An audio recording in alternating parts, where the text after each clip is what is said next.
So I'm back in Saigon. It's about 7:30, and back in my old neighborhood here in District 1. I've already checked into my hotel, the full House Hostel it's called. And since I just arrived, I went out to a convenience store to buy some water. And I thought, just for the fun of it, I'd record the walk back to my little home. It's exactly the kind of place I was looking for. I wanted to be right in the heart of this neighborhood again, but even more so, like I wanted to be back in the alleyways, or at least my original idea was at least to be close to all of the little alleyways here. But without even realizing it, I chose a hotel that's right inside the alleyways. So right up there, for example, that's the Boy Vien walking street just ahead of me. And my hotel is right down this alleyway right here.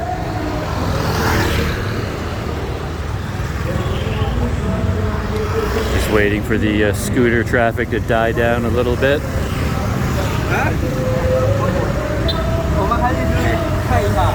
Actually, the route that I followed to get there originally was much more convoluted, but when I came out, this was the more direct route. So yeah, very cool heading back into the alleys of District 1.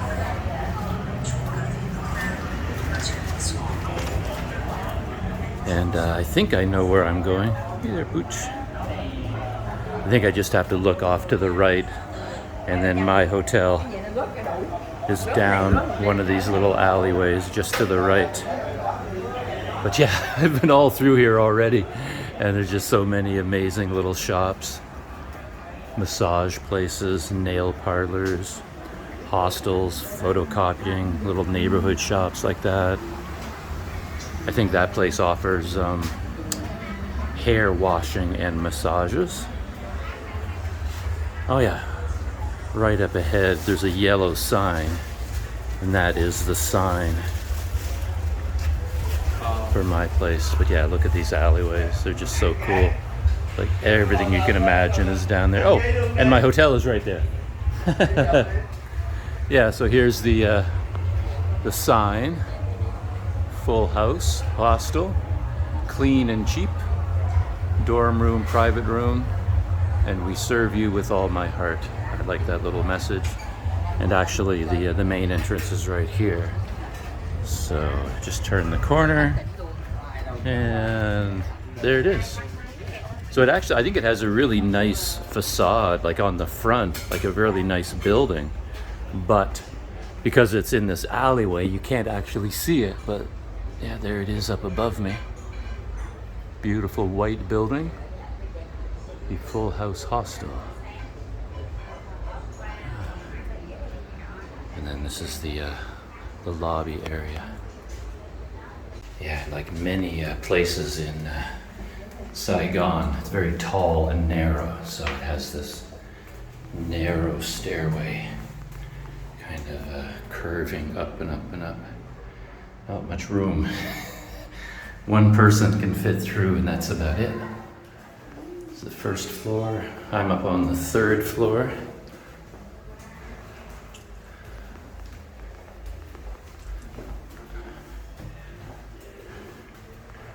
Yeah, I think each floor is more or less the same. Has 3 rooms, like 201, 202, and 203. And then once you get up to the third floor,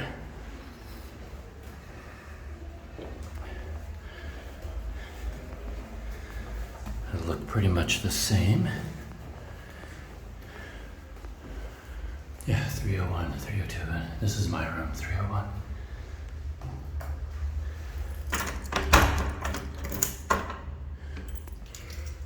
Oh. And here's the room. Turn some lights on.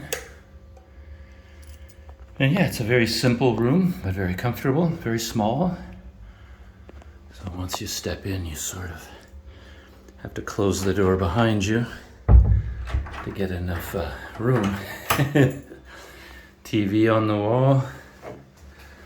A window over there. I haven't looked outside the window, so I don't know what's out there, but we'll find out in the morning. It's still dark out there. Double bed or queen, whatever size this is. Very small bathroom as well. Mini fridge and air conditioner. Now that I'm back in Saigon, after coming down from Dalat, need the air conditioner. So that's it. Short little room tour. I'm really happy with this place.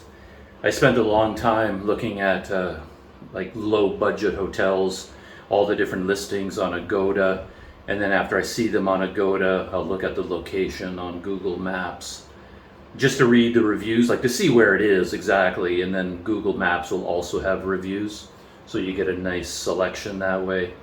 And almost all the hotels in this price range, I was aiming, because I know you can't get any cheaper than this, the cheapest really that you can expect, unless you sleep in a dorm bunk bed, is about 300,000 dong. That's as cheap as you're going to get.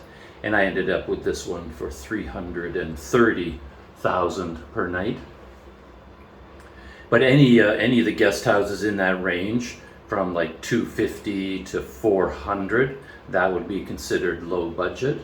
And then when you dive into the reviews, there's all sorts of red flags. I can put up with a lot. I'm accustomed to low budget accommodation, but there'd always be some sort of a red flag that would make me nervous, such as I showed up at the hotel, I paid for the room in advance, but when I got there, they told me there were no rooms available. I saw that all the time, all over the place. Also, stories like, oh, they asked for $1 million dong deposit, and when I had to leave my passport at the front desk, I'm like, okay, that's a red flag. I'm not giving up my passport.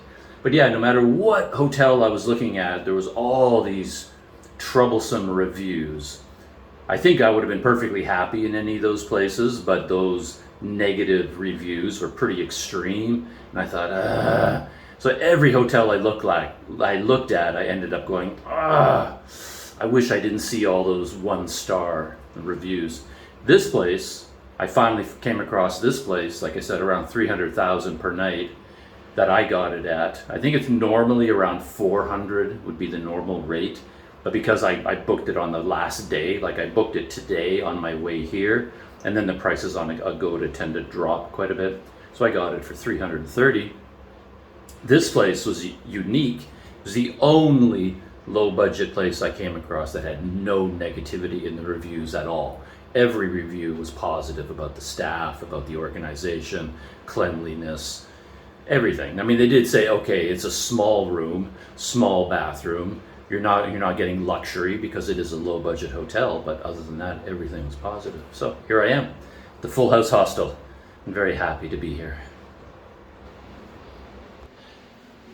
Well, I'm back. It is now 2 or 3 days later, and to indicate the passage of time, I've put on a different shirt, blue shirt, now red Canada shirt. So you know, we've jumped ahead in time. I was just about to post that little video about the night that I arrived. I went to get water, and I came back to my hotel, and I did a little bit of a room tour.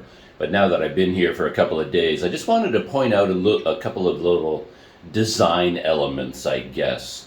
I'm very big into design and convenience because in my experience, no matter what you're talking about, the little things make a big difference. You tend to focus on the big things. You're looking at a hotel room, you're looking at the luxurious things perhaps, but quite often for me, the tiny things are as important, if not more important sometimes. They have a big effect. But anyway, yeah, and there's a rooftop upstairs, so I thought I should end the video with at least walking up to the rooftop and showing you what that looks like.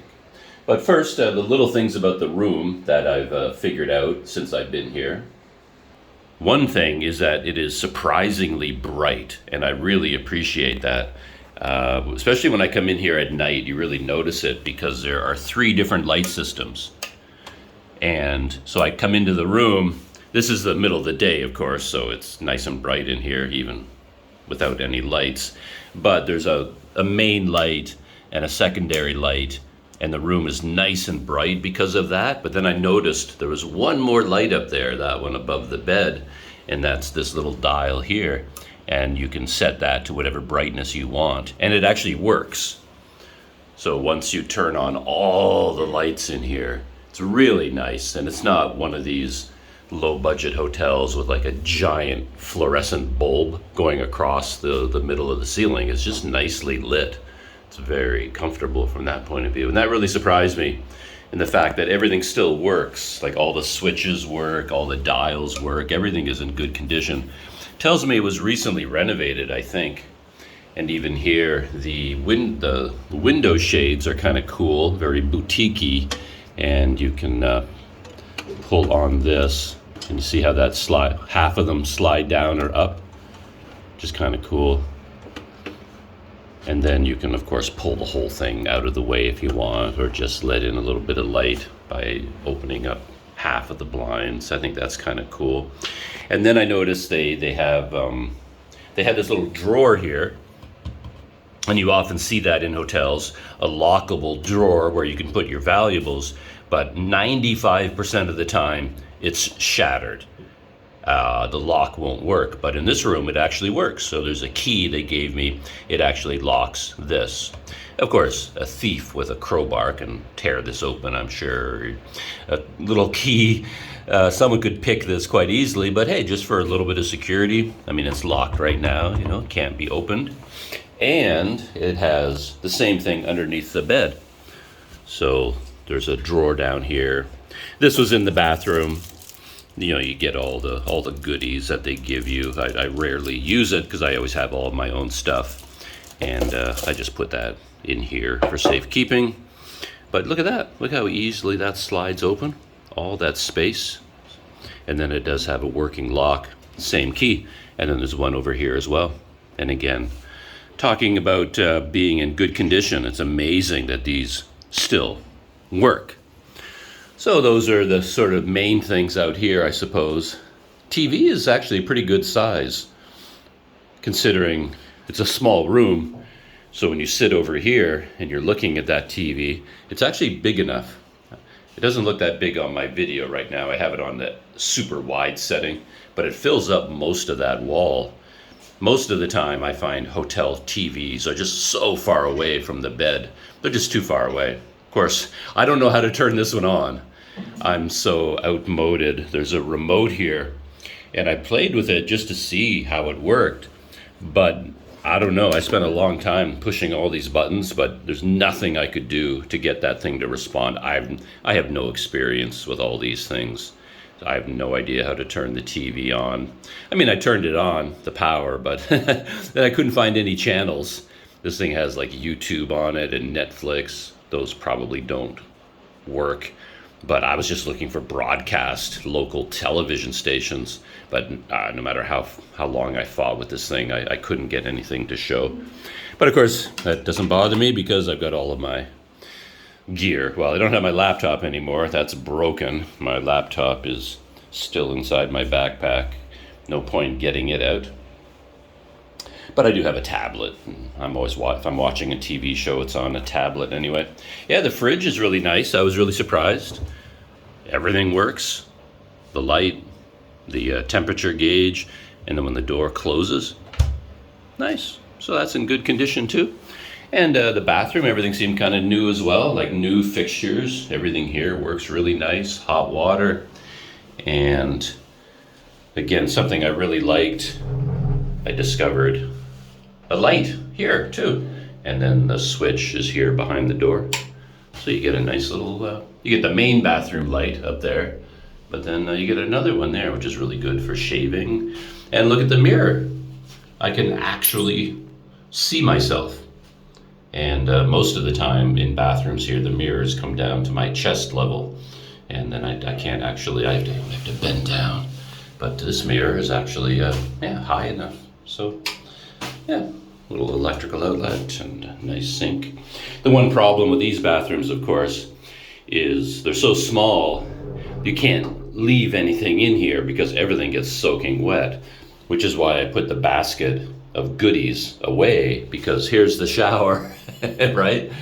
And the shower basically just aims straight at everything in the bathroom. So when you take a shower, everything gets soaked. So basically I had to take everything out of the bathroom, otherwise it's all going to be destroyed every time I take a shower. But yeah, lots of good hooks in here. So I'm a big fan of hooks. And there's a hook up here with hangers. Anyway, I'm getting too far into the tiny details now, but yeah, I just like this little place. Very good value for the price, I find. Nice little place. I think for maybe a Westerner, some people might find that mattress a little bit hard. I don't mind it at all. I'm comfortable on these mattresses, so it's not a Western style soft mattress. It's a little bit harder. The pillows are a little bit harder maybe than a Westerner is accustomed to, but I'm accustomed to this. So that's the room. Now let's go up to the roof. So this is the stairway heading up. I'm on the 3rd floor. Yeah, there's the world outside. Blue skies. They're saying 95% chance of rain today, but I guess that's for the afternoon.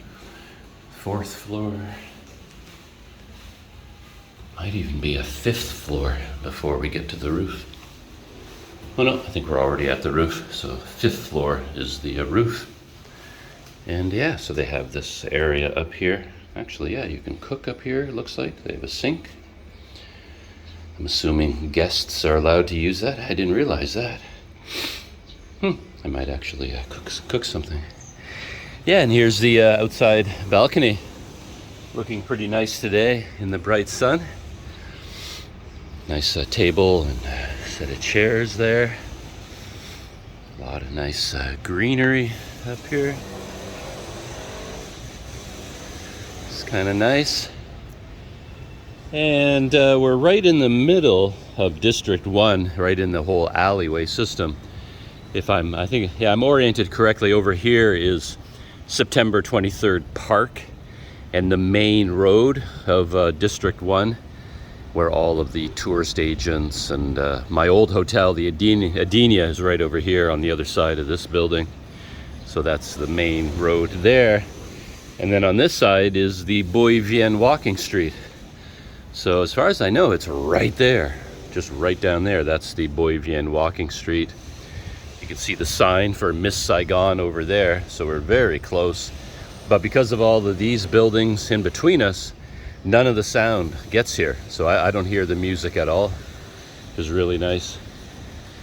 But yeah, there's Saigon. Crazy neighborhoods, all of these back alleys, but I really like that. Very cool place to be. And then the rooftop goes up higher. So this is the first floor of the rooftop, and then there's more up there. 2 levels. So I think the topmost might be only for staff, for laundry. I'm not sure. I haven't gone that high yet. I've gone up to this one, so I can show you what this looks like. So this is the 2nd level. It's really nice. So yeah, there's lots of room. If there's already a group of people down there, and of course there's no protection from the rain down there. If it is raining, you can come up here because there's a rooftop up here, which is kind of nice. Very cool. I love the view from up here. This is great. And yeah, one more level. As I said, I'm not sure if this is open to guests or whether it's just for laundry. Yeah, it's a laundry area. But yeah, from up here, we can look down on the main veranda and look out over Saigon. Look at that. I love that view. I mean, it's not exactly spectacular nature, but I mean, for an urban landscape, that's a very interesting landscape to be looking at. And yeah, very cool. So from up here, holding on tight, yeah, it's very easy to lose your footing up here if you're not careful. So I'm holding on very tightly here. But yeah, from up here, yeah, this is where I'll end this little I arrived at my hotel in Saigon video. It's a little bit out of order, of course, because I've now been here for a few days. And I still have videos to post from my first visit to Saigon. So Planet Doug is completely out of sync. But because my laptop is broken right now, I'm not worrying about it that much. It's really hard to edit any of my previous videos, so right now I'm doing a lot of random live streams, a bunch of little quick videos on smartphones, things like that, and not worrying too much about it. Anyway, that's it for now, and as always, see you in the next video.